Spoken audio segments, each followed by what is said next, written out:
On va enchaîner avec le câble. La paire s'établit à 1,3442 ce matin et perd du terrain, elle aussi.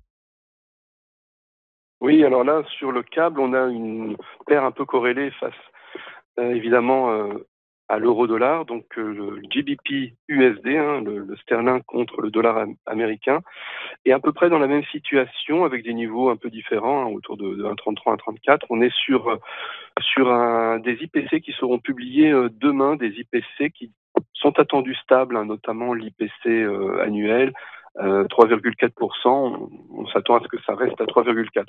Donc là, sur la devise britannique, on a Bailey, hein, le directeur de la banque centrale anglaise, la BOE, qui devrait maintenir à la prochaine réunion son taux directeur à 4,25%.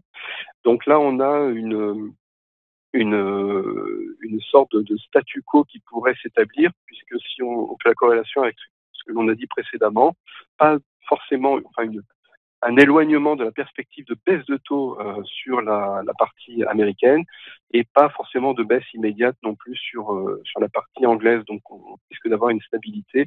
Donc une stabilité également de la paire, mais dans l'absolu, euh, c'est toujours le dollar américain qui risque d'en bénéficier puisque c'est cet éloignement de perspective qui finalement prend le dessus. Donc là, pour le dire différemment, sur le câble comme sur l'euro-dollar, eh bien, ça va à l'inverse de la volonté finalement de la stratégie de Donald Trump d'avoir un dollar affaibli dans le temps long. Ça reviendra évidemment, hein, on s'attend à ce que le dollar de nouveau s'affaiblisse, mais pour l'instant, on est plutôt dans un momentum où le dollar reprend des couleurs, tant sur l'euro-dollar que sur le câble.